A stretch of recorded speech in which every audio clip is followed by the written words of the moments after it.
Olá pessoal, aqui é o professor Bruno Maroc com vocês. Estou aqui para apresentar brevemente essa aula sobre o tema Sambal, também chamado de Três Tesouros. Eu vejo que esse tema, na maioria dos livros tradicionais de medicina chinesa, é citado. Nem sempre ele é bem trabalhado de uma maneira mais aprofundada ou uma explicação mais detalhada. E em alguns cursos de acupuntura isso também não é utilizado para que a pessoa possa entender esse pensamento da medicina chinesa de uma maneira mais completa.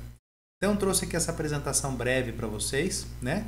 A gente vai ter numa sequência de vídeos aí vários temas que podem ajudá-los. Então a gente não pode esquecer, né, de alguns autores importantíssimos que trazem sobre o conhecimento chinês para a gente. E o Confúcio, né, com certeza, junto com Lao Tse e outros pensadores, está nessa escala de importância. Então ele tem uma frase bastante importante que é lá, ó, não falar do caminho a um homem suscetível de compreender é desperdiçar um homem. Falar do caminho a um homem incapaz de compreender é desperdiçar palavras. Reconhece-se o sábio, porque não desperdiça nem homens nem palavras. Eu gosto bastante dessa frase, né, porque mostra assim... o conhecimento puro, ele nem sempre consegue ser aplicado. Uma pessoa com boa intenção, um terapeuta com boa intenção, nem sempre sabe o que está fazendo. Então é importante que a gente tenha pessoas bem capacitadas com conhecimento. Eu vejo muita gente falar sobre a intenção e a vontade de fazer bem às pessoas. Isso é fundamental em qualquer pessoa que for tratar um outro ser humano. Mas sem conhecimento isso não é válido, né? Na verdade, o risco de uma pessoa com boas intenções sem conhecimento é muito grande. Então a gente tem que sempre estar estudando, né? Então olha aqui que interessante, ó, sobre as definições do conceito de Sambal. A gente precisa lembrar aqui as substâncias vitais, né? Como está ali no primeiro quadro, mostra o seguinte: o funcionamento do organismo humano depende do ponto de vista energético da interação entre as substâncias vitais. Quais são essas? Então eu tenho o Jing, que seria a nossa essência, aquela energia herdada no momento da concepção que vem dos nossos pais, aonde estaria impregnada a genética e aquele perfil que vai trazer as características do nosso organismo. Nós temos o Jinie, né, que são os líquidos orgânicos. Então na medicina chinesa a gente não tem separado muito bem cada tipo de líquido. Eu tenho lágrima, umidade da boca, saliva, umidade de mucosas, tenho líquido sinovial nas articulações. Isso não era bem diferenciado, então eles chamavam tudo de Jinie. A gente precisa separar e entender, né? Avaliar, por exemplo, um edema, que seria o excesso desse Jinie, ou então, no oposto, a falta do Jinie, onde eu vou ter sintomas de secura. Depois disso eu tenho o Xue, né, que seria o sangue, essa energia, né, que tem correspondência com a matéria, por isso que a gente fala muito de Qi e Xue. Só que o Xue, ele não é só matéria. Ele tem o seu aspecto material denso, que é uma substância que circula nos vasos, mas ele também tem esse aspecto energético, que muitos autores colocam como se fosse a qualidade desse sangue, aonde algumas pessoas, e eu acho interessante esse pensamento, pode ser feito até como uma comparação com o que se vê num exame de sangue, né? O sangue, no seu aspecto material, tem a capacidade de circular, mas ele também tem essa capacidade de nutrir, de levar substâncias que são essenciais ao funcionamento do organismo. Aí eu tenho o Qi, né, que foi traduzido como energia, mas a gente sabe que ela não é uma boa tradução, essa palavra. O termo mais correto do Qi seria sopro, e aí esse sopro tem essa intenção de movimento, de fazer funcionar. E por último, Shen, ou Shan, que seria a capacidade mental, todo o aspecto psíquico do ser humano. Então, só para relembrar, a gente vai falar delas daqui a pouquinho com mais detalhes. A base dessas substâncias é o que a gente chama de Qi. Ele tem várias formas e expressões. Yuan Qi como um Qi original, o Qi como o Qi dos alimentos, né? O Wei Qi como essa energia superficial de proteção, Yon Qi como uma energia mais profunda de nutrição. Então quem já conhece os conceitos do Yin e Yang sabe que a gente tem essas variações das manifestações do Qi. Ou então, se sopro vital, as definições, né, são variações em densidade da mesma. Como eu disse, por exemplo, se eu pego uma energia, um Qi mais Yin, eu posso estar falando de uma energia, por exemplo, o Yon Qi, que é essa energia nutridora que vai para dentro dos órgãos, que tem correlação com os meridianos que se aprofundam no organismo, por exemplo, os meridianos distintos. Enquanto se eu pego o Qi de característica mais Yang, eu posso pensar no Wei Qi, que é essa energia de defesa, essa energia mais de proteção superficial. Essas 5 substâncias, então, que são essas variações e manifestações do Qi, elas se manifestam em vários graus de densidade, e aí sim eu chego nesses 5 como se fosse uma escala. Do mais material, como se fosse o Jing ali, os líquidos orgânicos, como se fosse mais material, às vezes misturado com o impuro e impuro, como é o caso do Jin, até o mais etéreo, ou seja, o mais imaterial, que seria o quê? O Shen. Né? Eu não tenho como tocá-lo, eu não tenho como senti-lo, mas ele tem a manifestação, eu consigo avaliar ele clinicamente.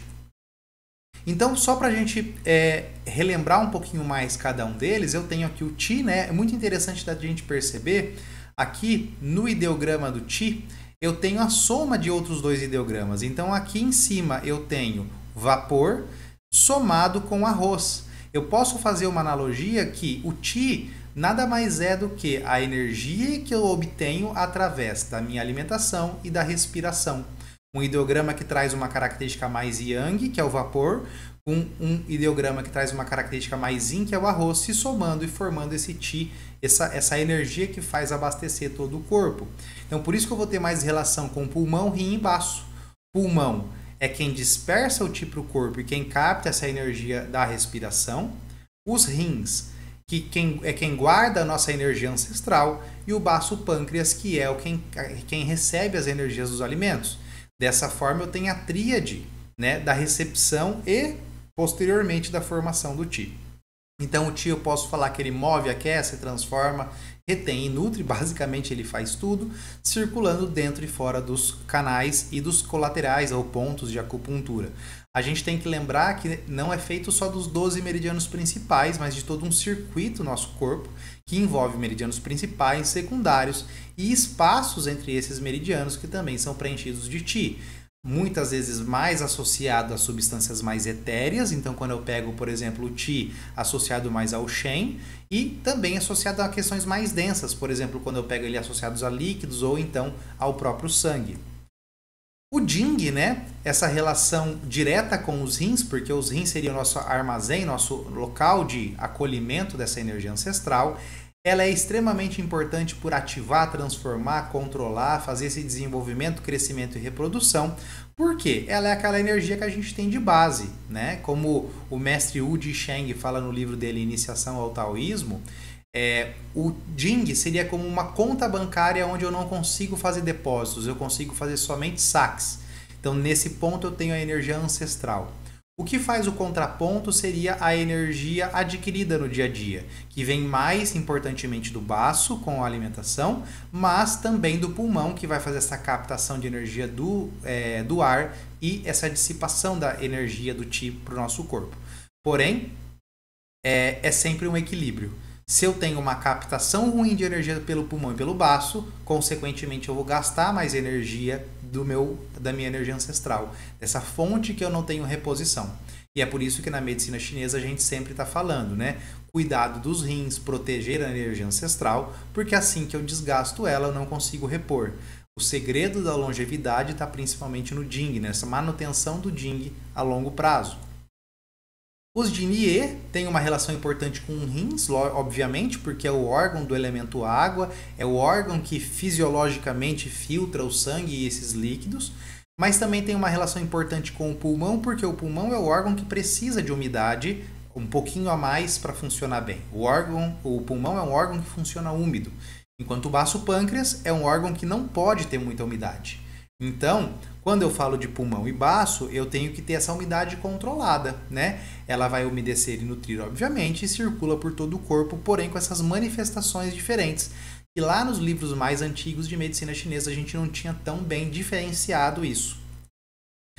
O Shui, ou sangue, né? Eu tenho essa relação com o coração, que é quem governa o sangue. Ele é o grande imperador, né? Então é interessante da gente pensar, o coração é o único órgão que manifesta um contato direto com uma substância e controla isso com uma substância que circula todo o corpo. Então é como se o sangue também fosse esse mensageiro que leva informações para o imperador tomar essas decisões. O fígado tem uma relação importante com a distribuição do sangue. A gente tem que lembrar que o fígado é nosso general. Então, o general é quem determina se o exército vai descansar, vai treinar, vai atacar, o que ele vai fazer em cada momento. O fígado determina isso do sangue. Não é à toa que quando a gente vai estudar a fisiologia Zhang Fu, né, ou a teoria da medicina chinesa sobre o fígado, é ele que coordena sono e vigília, por exemplo, porque o sangue não pode estar agitado na hora de dormir, mas ele também não pode estar guardado simbolicamente dentro do fígado na hora de estar acordado. Ele coordena essas duas funções. Ele também vai nutrir e umedecer, mas aqui muito mais nutrir, enquanto o Dinie vai muito mais umedecer. E ele circula nos vasos, no seu aspecto denso, material, né? É onde eu vejo o sangue circulando, e nos canais também com aquela correlação de Qi e Xue. A gente não pode esquecer da correlação. O Qi é quem faz o movimento do sangue, mas o sangue é quem nutre o Qi e faz com que eu tenha energia para que se movimente todo o sistema, né? E o Shen, ou Shan, que seria essa relação direta com o coração, porque a gente tem que lembrar que o imperador das emoções também é o coração. O coração é o imperador do organismo, né, do Zhang Fu, e o imperador das emoções. O Shen, ele é difícil ser traduzido com a única palavra psique ou psiquismo, porque ele é muito mais do que isso. Ele é o grande sintetizador, ele é o grande controlador de todas as funções psíquicas e orgânicas. Existe um livro bastante interessante, que é o livro do Wei Saleh, que é chamado Shen, ou o Instante Criador. Então esse nome, né, o Instante Criador, que seria esse Shen, é o ponto de partida para a vida, dá a complexidade do termo. Não é só traduzir por psiquismo, como eu vejo muito por aí. E ele coordena todas aquelas funções importantes que a gente conhece. As emoções básicas, a maioria das pessoas tem contato, então do elemento fogo a alegria, do elemento terra o pensamento ou preocupação ou reflexão, do elemento metal eu vou ter a tristeza, do elemento água o medo, e do elemento madeira muita gente traz como ira. Eu também gosto de entender isso como uma reatividade, né?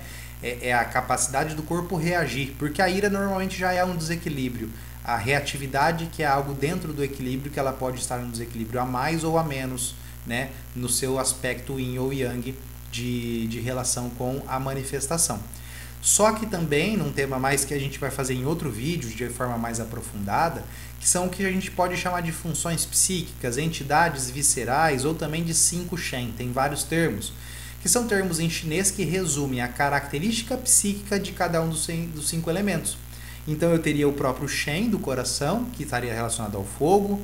Na terra eu teria o Yi, que estaria relacionado a essa função do baço. No metal eu teria o Po, relacionado ao pulmão. Na água eu teria o Zi ou Tsi, que seria essa força de vontade, essa associação psíquica do Yin. E na madeira eu teria o Hun, que é associado ao fígado. Então também esse vai ser um tema de um próximo vídeo, onde a gente vai aprofundar um pouquinho mais em cada uma dessas funções psíquicas. Olha que interessante quando a gente pega o capítulo 14 do Tao Te Ching, aí trazendo de novo, né, um grande autor do pensamento chinês, que é o Lao Tse, ou Lao Tzu, né, dependendo da pronúncia. Aqui a gente não está preocupado com as pronúncias corretas das palavras em chinês. Estou tentando usar os termos mais utilizados no português, né, essa tentativa de tradução das palavras.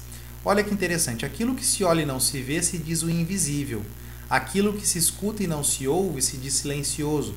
Aquilo que se abraça e não se possui se diz imperceptível. Esses 3 não podem ser revelados, por isso se fundem e se tornam um. O Tao Te Ching, eu aconselho quem não tem contato com ele sempre comprar um Tao Te Ching comentado. Se você pegar somente o texto original, é muito difícil a gente entender na profundidade que ele tem. Um que eu aconselho é do mestre Wu Disheng, o Tao Te Ching traduzido e comentado por ele, né? É um taiwanês que morou no Brasil por um tempo. É um dos melhores autores para trazer esse conhecimento comentado para vocês, tá? Então, olha, invisível se diz a essência, né? Silencioso se diz ao Shen e impalpável se diz aos sopros ou ao Qi. Já uma relação lá mais antiga, né, de livros mais antigos, onde traz a base do pensamento taoísta, já tendo essa visão que foi aplicada na medicina chinesa. Então aqui a gente tem esse esquema, né, aonde eu tenho um resumo do que eu falei até agora: energia do ar sendo captada pelo pulmão, energia dos alimentos sendo captada pelo baço pâncreas e a energia ancestral nos rins. Eu vou ter o Zen Qi, né, esse Qi torácico, né, de movimento do que envolve pulmão e coração, se juntando à energia ancestral, que é o que dá movimento, que dá aquele calor ministerial de ativação a todas as funções, para formar esse Ti verdadeiro, esse Ti completo, que aí sim ele vai se dividir em energia de defesa, que é o Wei, e energia de nutrição, que é a Yang. E aí outras subdivisões, onde eu vou circular, por exemplo, se eu tenho uma energia superficial, ela vai circular em meridianos superficiais, como são os ligamentares. Se eu tenho uma energia mais profunda, ela vai chegar nos meridianos principais ou até em órgãos e vísceras, e também no aspecto mais yin, o sangue, né, que vai trazer toda essa característica de densidade para a medicina chinesa. A gente tem que lembrar que a visão energética das patologias se origina num desequilíbrio energético, um desequilíbrio orgânico, né? A vitalidade também está ligada a tudo isso que a gente falou, desde as essências até a característica mental. E tudo que desgasta essa essência desequilibra todo esse eixo, lá das energias mais densas das essências até o Shen, com as energias mais sutis. Dessa forma, a gente vai perdendo consecutivamente a vitalidade, vai perdendo consecutivamente a capacidade de defesa, ficando suscetível a agressões externas, a desequilíbrios internos que normalmente vêm das emoções e, consequentemente, um envelhecimento antes da hora, né? Então, esse tripé, né, que a gente chama de 3 tesouros, nada mais é do que os 3 aspectos, o mais etéreo, o mais imaterial de todos, que é o Shen, esse aspecto psíquico, o mais denso e o mais associado a esse início da vida, né, lá da fecundação, que é o Jing, e o Ti fazendo essa mediação. Então a gente tem lá, se Jing e Ti afetados, mente afetada, doença. Se Ti e Jing saudáveis, mente feliz, saúde. A gente tem que lembrar desse aspecto da saúde física com a saúde mental, que hoje em dia na medicina já é bastante difundido, mas antes lá na medicina chinesa já era falado também. Aqui estão algumas referências do que eu utilizei, né? O livro do Sidney Donatelli traz conceitos bastante importantes do taoísmo. Esse livro, né, o Clássico de Medicina do Imperador Amarelo, é um livro em quadrinhos, é tipo de um gibi do Imperador Amarelo, muito interessante. O Princípios de Medicina Interna do Imperador Amarelo, que é o livro do Imperador Amarelo, muito tradicional, já mais aprofundado. Movimentos do Coração, a Elizabeth Rochat é uma autora que eu aconselho todos a terem contato, nem todo mundo de todas as escolas conhece de forma mais aprofundada os seus textos. E um livro que tem em português, eu acho um dos melhores livros e mais completos da atualidade, que é a Essência da Medicina Chinesa, do Philippe Sionneau. Philippe Sionneau é um francês, foi aluno da Elizabeth Rochat, mas além de toda a formação ocidental, ele foi para a China e fez a Faculdade de Medicina Chinesa lá, trazendo esse conhecimento bastante detalhado. Para continuar me seguindo, tem aí o meu endereço no Instagram, aqui na página, né, do YouTube eu vou postar cada vez mais vídeos que sejam de interesse e também vou divulgando aí cursos mais completos e aprofundados para quem tiver interesse. Um abraço a todos, sigam o canal, né, coloque ali para você se inscrever, curta o vídeo para ajudar a gente nessa divulgação e precisando estamos à disposição. Um abraço.